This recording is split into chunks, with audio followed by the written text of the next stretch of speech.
back to Life Tips from Mom. Today I'm going to teach you all how to make the perfect egg. Like I said last time, do you have a mom who's so wonderful and loves you so much and is just the best, but she's maybe not the greatest homemaker? Do you not have a mom? Do you have a mom that sucks? There's all kinds of moms, so this channel is for you. I'm here to teach you life skills, life tips, etc. Alright. Now, to make the perfect fried egg, I'm going to put in a little bit of butter. I preheated my pan already. My family and I like to use grass-fed and finished butter or organic beef tallow. I feel like that's the healthiest. If you don't use cast iron pans and you have non-stick, that's fine. You probably don't even need to put anything in them then. Okay, so we get our butter going. An important thing about cracking an egg. Sometimes people will crack them on the side of the pan, or if you're making a cake, on the side of your bowl. You will get the cleanest crack if you smash it on a hard surface. Gently, gently, don't smash it like crazy. Ready? Good crack. Look at that egg. That looks awesome. Nice clean crack. Speaking of clean cracks, if you're a young man out there watching my videos, looking for a girlfriend, looking to make a girlfriend a fiance, make sure you too clean your crack.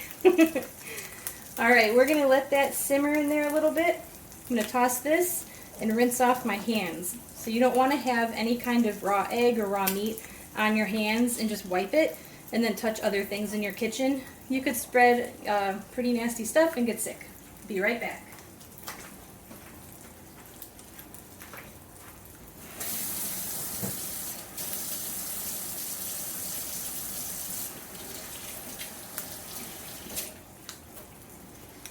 Alright, my hands are clean. Are yours?